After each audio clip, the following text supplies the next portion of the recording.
Okay. Good morning guys. So today is Sunday and tayo ngayon papunta Nueva Ecija. Sarap muna natin yung gate. Nag-ride tayo ngayon kasama yung pinsan ko at saka yung barkada ko na si Jack. Alright. So reset natin yung trip para malaman natin yung contaction natin.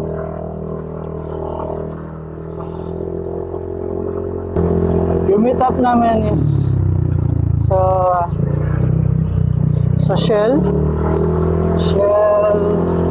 Marquee Mall. Tapos yung ruta naman namin papuntang Nueva Ecija is dadaan kami ng Marayat. Okay. Check out nyo yan guys sa baba. Balikan ko kayo pag nandun na kami sa Shell. Okay.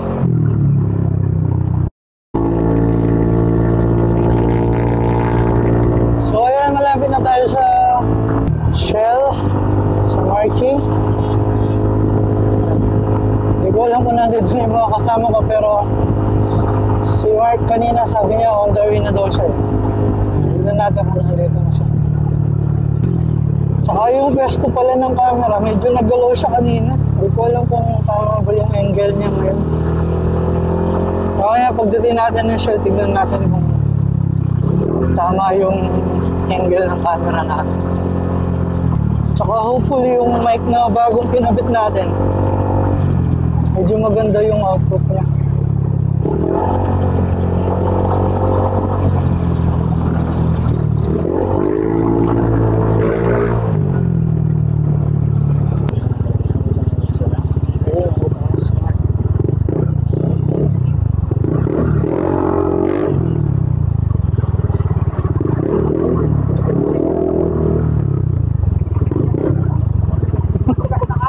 Ha?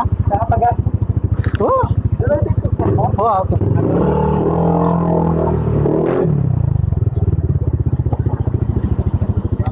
Bro. Ay.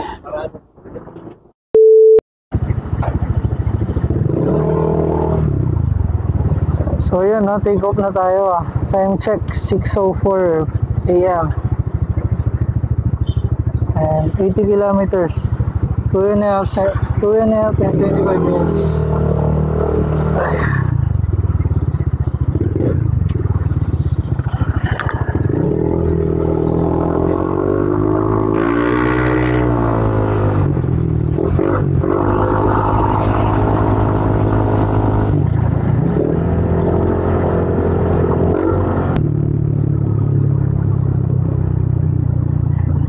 Shortcut kami dito sa palibutan.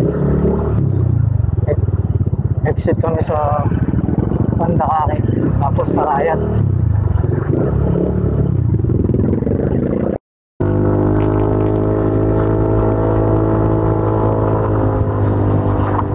So nandito na tayo sa Pandakake, settlement.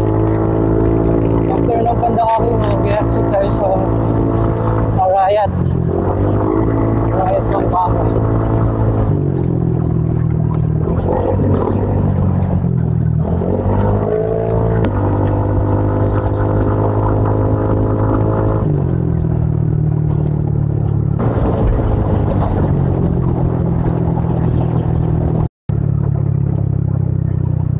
O sa bagay, kulog na yung maningyan.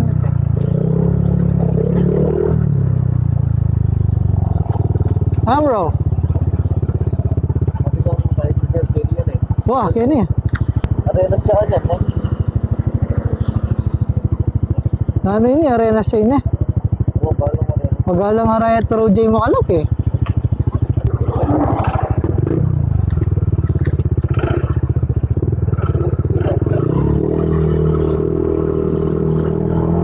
Pabilisan tayo anong bagya. So, ito na yung Marayat kaya niya, oh.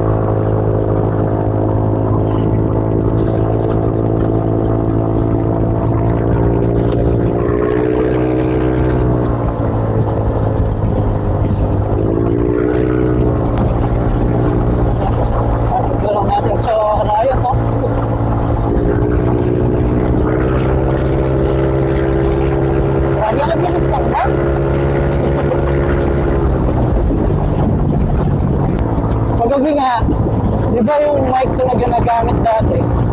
Yung intercom. Kaso naisip ko, pag intercom yung gagamitin kong mic ngayon, every time na ikukunik ko siya sa camera, ima-manual ko pa. Kailangan ko i-on yung Bluetooth ng camera. Ma-manual connect ko sa intercom. Tapos, pag na-connect ko yung intercom sa camera, hindi na ako makakapag-connect sa mga kasama ko ng intercom. Nasakto, dati kasi bumili ng mic yung tatay ni Isa ng camera. Kaso hindi ko alam gamitin. So kagabi, tinry ko siyang gamitin.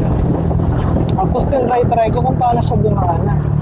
Tapos, yun, hopefully naman, gumana siya, nag-record siya ng maayos sa mic.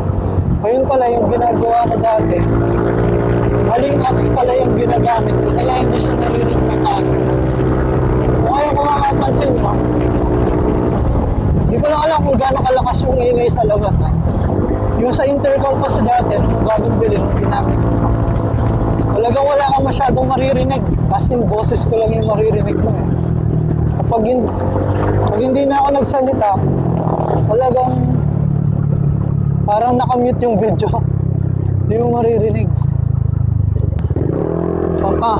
Pampanga River na ba? Ito yung Pampanga River. Ganda ng marayan dito.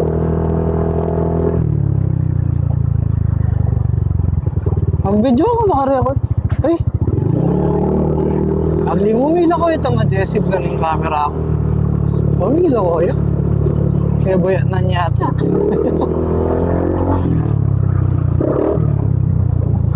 Papin eh. Hali, hindi na ako man mount kening mismong motor eh. Wait mo. Ay. Ninakbag niya, buti na mo. Baka kunik yung pambagi na.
Nag-charge na naman bagya. Mga 1/4. Kasi kaya nga lang. Maka mo naman dito. Wah! Pagdan niya ba? Ay, pagpababata mo ko ng kaya. Ano naman na alam ko?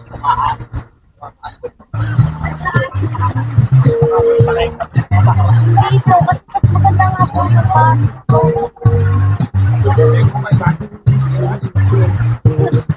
tingin nyo malakas yun. Okay dito sir, kahit ganyan naman yung tubig, super sir. So ayan, medyo hindi tayo nakapunta dun sa national park nila dito kasi sarado pa daw yun. So dito tayo pumunta sa mga katabing resort niya. Pero connected din naman dyan sa national park yung mismong ilog na pagliliguan natin.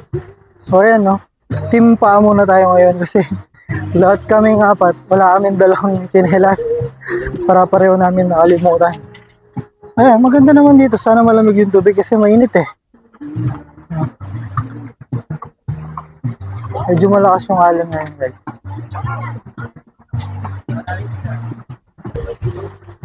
Ganito ako. Kasi yung kinuha namin yung floating. Kaso medyo malakas yung alon. Kaya hindi pwedeng magtawid-tawid na pupunta ka sa kabila. Pero at least may experience mo yung alon. No? Ayun o. Okay naman. Ito ba? Ayan yung kabila. Ito pala yung sa amin. Ayun o. Mapasok na yung tubig. Sabi ni ate, safe naman daw kami dito eh. Ate, daw tayo natin dito. Medyo malamig yung tubig. She's okay na okay. Ah. Medyo masukal lang kasi ilog nga ito eh. Lumakas yung alon ha. Kasi kanina, yung mga ganyan na cottage kanina, nasa baba lang yan, yung tubig. Pero ngayon, parang umakit yung tubig. So, siguro tambay muna tayo. Hindi muna tayo mag-swim. Yan. So yun, no, hindi pala nakabukas yung mic ko nung shinoot ko tong part ng video na to. So yun, nag-order kami ng beef tapa kaming tatlo. Tapos yung isang kasama namin, in-order niya is, ayan, sisig. Sisig na may mayonnaise. So yun, sabi niya, masarap naman daw, kaso yung mayonnaise lang daw halos yung malasahan niya kasi nga sobrang dami ng mayonnaise. Tsaka hindi kasi siya sanay sa sisig na may mayonnaise. So yun sa amin yun, tapa. Ayan o, medyo malakas yung agos ng tubig. Ayan, syempre, ay kasamang cook ang aming lunch. Kaya kapag merong bago sasakay, Makakulong ito. ayan o, sinusundo nila. Yung mga, may pangsundo sila dito, ayan o. Ayun yung nagsusundo. Medyo buwis-buhay din yung trabaho nila. Kasi yung agos pa diretso dun eh. Kasi syempre medyo mabigat din yan. Pero meron naman sa kabila doon sa dulo, meron, nagtutulak. Ayun o. Tapos pag meron sasakay, parang dito sila magsusundo. Ayun o, dito meron bang video okay. Hindi ko lang alam kung re-rent din dito yan. Ngayon, medyo maulan, lumilintig-lintig. Pero okay lang, presko. May bubong naman yung ano eh, yung cottage sa amin. Kaya okay pa rin naman. Hindi lang kayo makapag-swimming kasi medyo malakas yung halo, no? Kung makikita nyo. Pero dito naman sa side namin, medyo mababaw naman yan eh. Baka mamaya magbababad yan.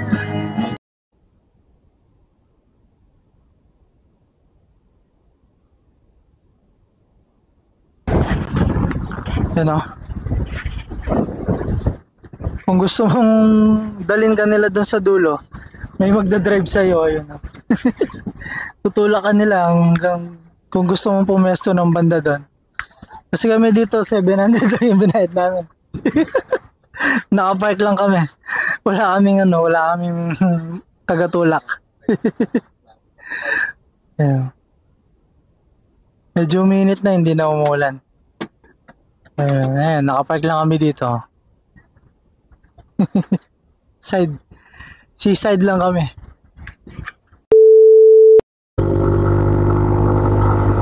So ayun guys, pauwi na tayo no. Unfortunately wala tayong masyadong nagawa doon sa falls, ay doon sa ilog. Kasi medyo madumi yung tubig. Kaya hindi kami masyadong naglublog. Halos pa lang yung linublog namin. Okay naman, masarap naman yung simoy ng hangin. Hindi siya masyadong mainit.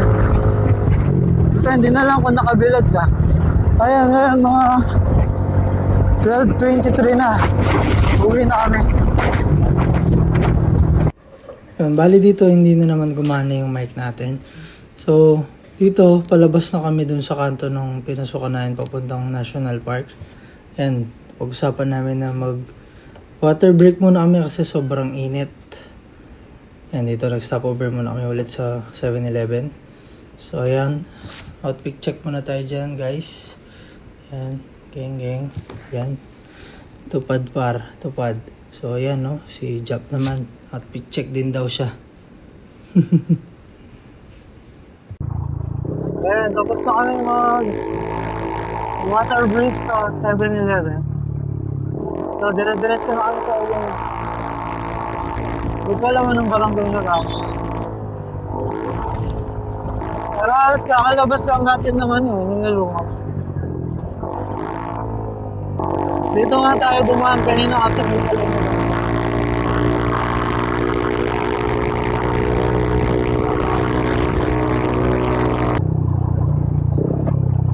Kaya makasignal yung right tapos may left yun. Pag nakita na pa mo pag signal left, yung bitis niya. Yung iba pa yung signal light na tuyok yung right.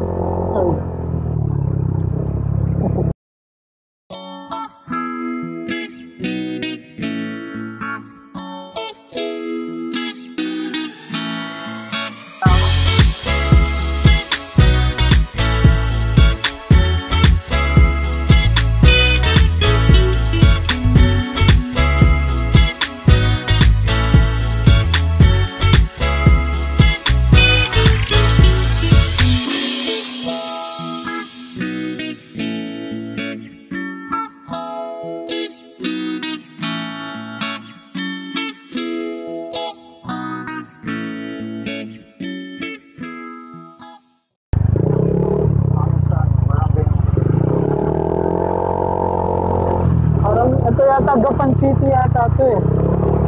Kaso parang may nakita ko kanina Gapan City siya. Ayun, laki ng Ferris wheel nila dito, Gapan City. Buti nalagyan nila ng logo ng ganyan, no? Siguro magpagawa niya City Hall, no?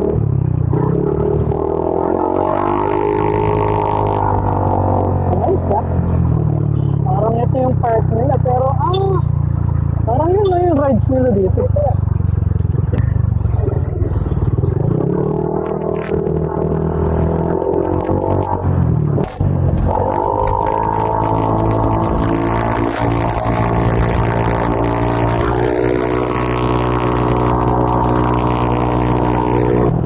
Natatandaan ko na to, itong maraming nagtitindang manok na to.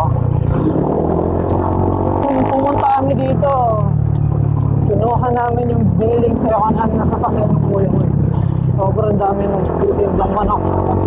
Siguro kung hindi kami nakabalaklava, ang baho doon kasi maamoy yung mga manok na yun eh. Papiling ko magra-ride na kami dito. Baka ito na yung dinaanan namin kanina.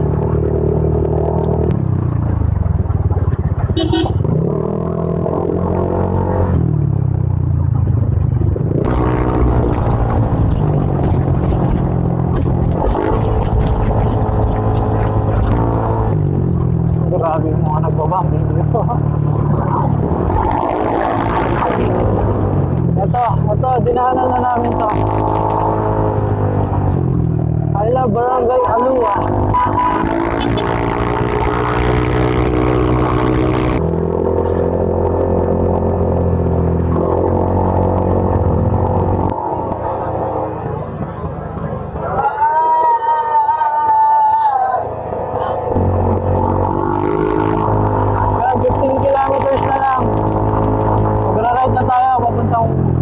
Arayat Magalang.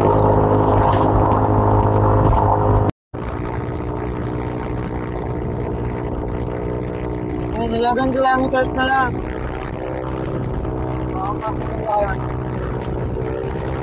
Nakikita ko na yung Arayat. Yung tabihan. Nasa tamang daan po kami. We're on the right track.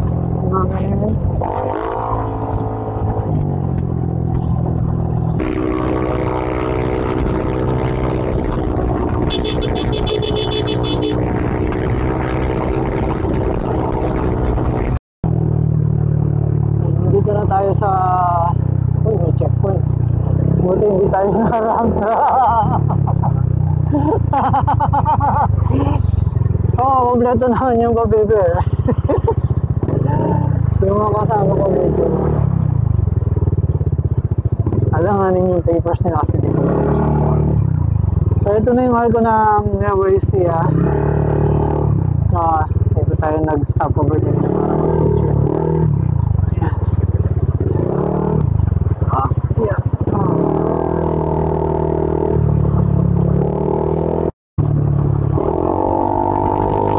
200 meters na lang. Pura right na tayo. Dito na tayo sa Kalimpay. Right na tayo.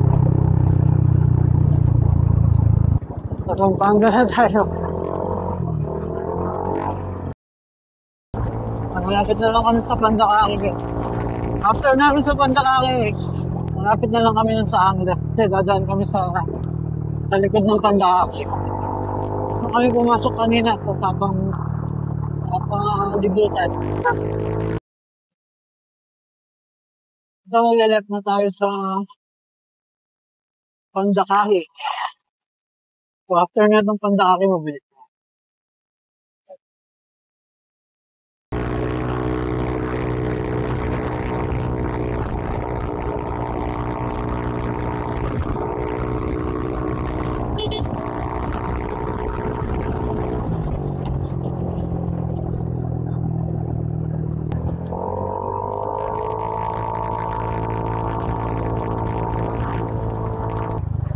Portal. Malayo kasi kapag sa Arapet. Tapos pamagalang.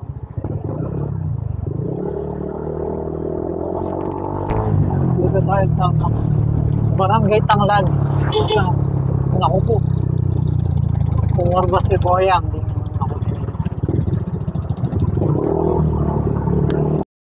So yan, dito na yung bahay nila Mark. Pag may iwan ako dyan.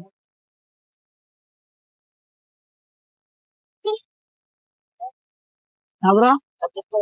Ha? Halina, diretso na kami. Sige na, bro. Thank you na.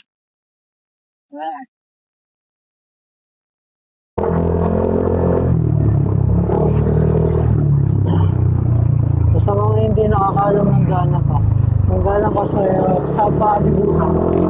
Meron na hindi napapagkalan ng pa. It's under the bridge ng Katbang, papuntang Marquee.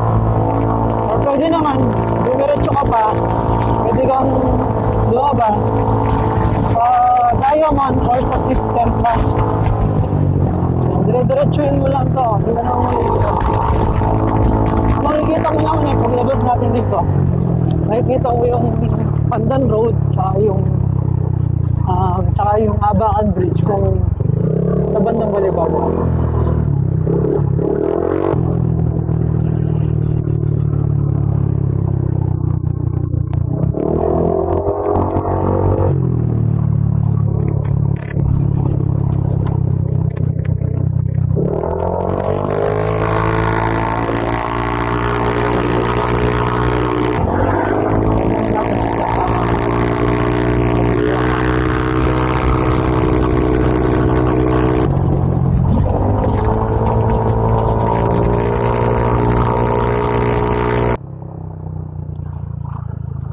Dumadami ko rin nag-interview dito.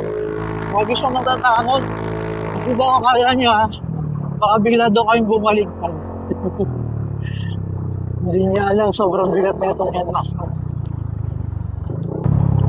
So ako yan, mag-lap na ako dito sa may city center. Iuwalay na kami na dyan.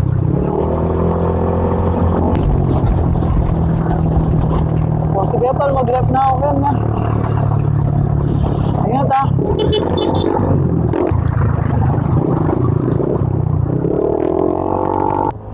So ayan guys, tayo na lang mag-isa, no? Pero malapit na lang din naman tayo sa bahay. Siguro mga 10 to 15 minutes na lang tayo. So dito ko na tatapusin yung video natin. Maraming salamat sa lahat ng tumapos ng video at sa paghatid at pagsama sa namin guys. Thank you at sa susunod na video natin. Baka yung susunod na lang ride natin is yung pagpupunta tayo ng Isabela. Kasama yung yun. Iba lang ako sasama sa job. Pati yung pinsan ko, yun, kasama yun kasi parang family ride namin yun eh. Mga tito ko sa father side ko. So yun guys, thank you very much at sana nagustuhan nyo yung pag-uwi. Peace.